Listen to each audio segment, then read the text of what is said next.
અને કેટલાક હર્ષસંઘવીની ટોળકીના સભ્યો દ્વારા સનસનીખેજભર્યા સમાચારની જેમ પ્રસારિત કરવામાં આવે. ભાઈ, કોઈ સનસનીખેજ નથી. સનસની તો 2027માં સનસનીખેજભર્યા સમાચાર આવવાના છે. બ્રેકિંગ ન્યૂઝ 27માં આવવાના છે. સંઘવી જેલમાં જાય છે અને આમ આદમી પાર્ટીની સરકાર આવે છે. નમસ્કાર મિત્રો, કિસાન સંદેશ ચેનલમાં આપનું સ્વાગત છે. મિત્રો, આ વિડીયો છેલ્લા સુધી જોવા માટે ખાસ આગ્રહ કરું છું.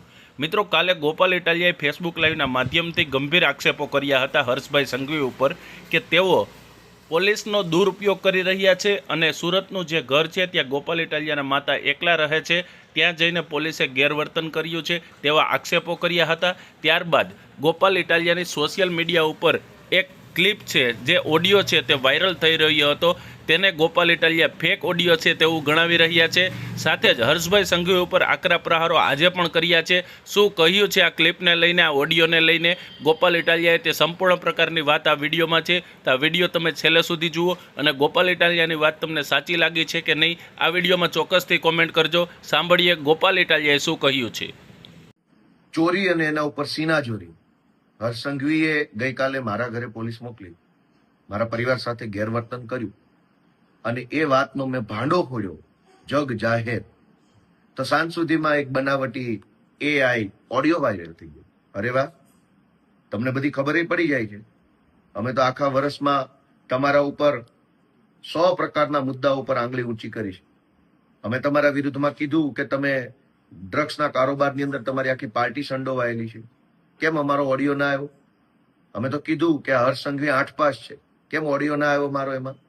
અમે તો કીધું કે આ ડફોળ છે, કેમ ઓડિયો ના આવ્યો? ડફોળ છે એવી વાતચીતની પુષ્ટિ કરતો. અમે તો કીધું કે દારૂના હપ્તા તમારા ભાજપ વાળા કમાય છે, કેમ ઓડિયો ના આવ્યો? તમારા ઉપર જ્યારે અમે સવાલ ઊંચો કર્યો, સવાલ ઉઠાવ્યો, ત્યારે તો કોઈ ઓડિયો ના આવ્યો કે હા આ વાત સાચી છે.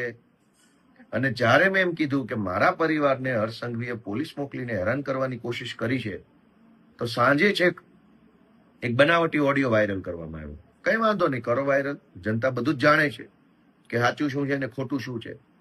સાચી વાત તો એ છે કે અત્યાર સુધીમાં 100 કરતા પણ વધુ FIRઓ કરી અને હર્ષ સંઘવીએ આમ આદમી પાર્ટીના કાર્યકર્તાઓને જેલમાં પૂરવાનું કામ કર્યું. પણ કઈ વાંધો નહીં, અમે કોઈ તમારાથી ડરતા નથી કે અમે કોઈ તમારાથી કઈ ભાગી જવાના નથી. તમારે અમારી ધરપકડ કરવી હોય તો આ ખુલ્લેઆમ જ ફરીએ છીએ, જ્યારે કરવી હોય ત્યારે કરી શકો છો. ડરપોક કઈ, અમે તમારા જેવા ડરપોક કે કાયર માણસ નથી. અમે તો લડનારા હિંમતવાન માણસો છીએ. ગઈકાલે જે કૃત્ય કર્યું એ કૃત્ય અત્યંત નિમ્ન કક્ષાનું હતું, અત્યંત જઘન્ય પ્રકારનું કહી શકાય. અને ચોરી ઉપરથી સીનાચોરી, કે એક તો મારા પરિવારને હેરાન કરવા, ધાકધમકી કરાવવા માટે તમે પોલીસ મોકલો છો અને ઉપરથી પાછો ઓડિયો બનાવવાનો. અને ઓડિયો પણ 8 પાસ ને છાજે એવો ઓડિયો છે. કોઈ ડફોળ માણસ, હલકી બુદ્ધિનો માણસ, નિમ્ન કક્ષાની વૃત્તિ ધરાવતો માણસ જેવો ઓડિયો બનાવે એવો ઓડિયો છે. જેમાં કહેવાતો જે કોઈ ભાઈ છે સામેવાળો, એ પાછો મને કાયદાનું જ્ઞાન આપે છે કે હમણાં ઓલો નવો નિયમ આવ્યો છે, એમાં ઘરના ફોટા પાડશે, પછી એ ફોટા અપલોડ કરવા પડે. અરે ભાઈ, 8 પાસ, આવું જ્ઞાન મને કોને આપવાની જરૂર છે?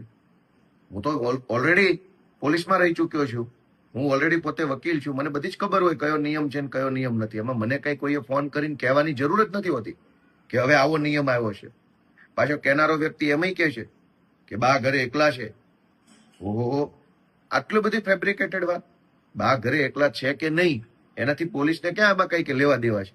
અને જાણે તો મને ફોન કરીને પોલીસે આગોતરી જાણ કરી હોય કે તમને ઘરે આવશે, આમ કરશે, તેમ કરશે. એટલે આખો આ બનાવટી ઓડિયો, અને દુઃખની બાબત તો એ છે કે આવો ઓડિયો જે બનાવવામાં આવ્યો છે, એ ઓડિયો બનાવનારા લોકોને પણ બુદ્ધિ નથી કે આની અંદર જે કાંઈ વાતચીત એને સામેલ કરી છે, એ જે મેં મુદ્દા ઉઠાવ્યા, મેં એમ કીધું કે હર્ષ સંઘવી આટલી પ્રકારે દાદાગીરી કરી છે, જાણે કે એનો ભાજપ ખુલાસો કરતું હોય, એ ખુલાસા ટાઈપનું અંદર ચર્ચા જોડવામાં આવી છે. એટલે આ આખી બનાવટી વાત જે છે ચૂંટણી ટાણે આવી છે.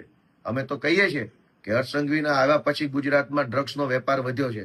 બનાવો એનો પણ એક ઓડિયો, ગોપાલ અને કોઈ ભાજપના નેતા વચ્ચેનો, અને કરો વાતચીત કે ભાજપના નેતા પૈસા કેટલા લે છે અને ગોપાલભાઈને એ જાણ કરે છે એવો. અમે તો એમ કહીએ છીએ કે તમારા આવ્યા પછી, હર્ષ સંઘવીના આવ્યા પછી ગુંડાઓ, બુટલેગરો પોલીસને દોડાવીને મારે છે. પાટણમાં માર માર્યો, અમદાવાદમાં માર માર્યો, રાજકોટમાં, અમદાવાદમાં, વટવા સાઈડે પોલીસની ગાડીઓ પર તલવારો મારી હતી. પોલીસને ગુંડાઓ મારી લેવામાં સહેજે શરમાતા નથી સંઘવીના આવ્યા પછી. તો એનો એક ઓડિયો બનાવો, ગોપાલ અને કોઈ SP IPS વચ્ચેનો, કે અમને બહુ મારે છે, ગોપાલભાઈ આ સંઘવી આવ્યા પછી બહુ માર મારે છે અમને. તમારી ઉપર 100 સવાલ ઉઠાવ્યા છે, ત્યારે તમને ઓડિયો બનાવવાનું ના સૂઝ્યું. અને જ્યારે મેં એમ કીધું કે મારા પરિવારને હર્ષ સંઘવીએ ગાળો દેવડાવી, મારા પરિવાર ઉપર ધાકધમકી કરવાની કોશિશ કરી, ત્યાં તો ઓડિયો બનાવ્યો.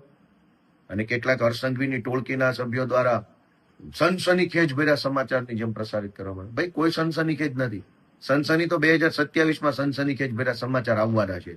બ્રેકિંગ ન્યૂઝ 27માં આવવાના છે. સંઘવી જેલમાં જાય છે ને આમ આદમી પાર્ટીની સરકાર આવે છે. જય જય ગરવી ગુજરાત. મિત્રો, આપનો ખૂબ ખૂબ આભાર. આ વિડીયો તમે છેલ્લે સુધી જોયો. ગોપાલ ઇટાલિયાની વાત સાથે તમે સહમત હોય તો આ વિડીયોમાં ચોક્કસથી કોમેન્ટ કરીને જણાવજો કે ગોપાલ ઇટાલિયા જે બોલ્યા છે તે સાચું છે કે ખોટું. મિત્રો, તમારા જે કંઈ કોમેન્ટ હોય છે તે અમે પર્સનલી વાંચતા હોય છે અને તેનો જવાબ પણ આપતા હોય છે. મિત્રો, આ વિડીયોમાં બસ આટલું જ. હવે મળશું કાલે એક નવા વિડીયો સાથે. જો તમે આ ચેનલમાં પહેલી વખત આવ્યા હોય તો આ ચેનલને લાઇક, શેર અને સબસ્ક્રાઇબ કરવાનું ના ભૂલશો. વધુમાં વધુ લોકો સુધી આ વિડીયો પહોંચાડો. દરેક ફેસબુક ગ્રુપ, વોટ્સઅપ ગ્રુપમાં આ વિડીયો શેર કરો. અને જો આવા જ વિડીયો તમે પસંદ કરતા હોય તો ફેસબુકમાં પણ કિસાન સંદેશ ચેનલ નામનું એક પેજ બનાવવામાં આવ્યું છે, જેને પણ ફોલો કરવાનું ચૂકશો નહીં. હાલ આ વિડીયોમાં બસ આટલું. કાલે મળશું એક નવા વિડીયો સાથે. હાલ અમને રજા આપશો. ધન્યવાદ.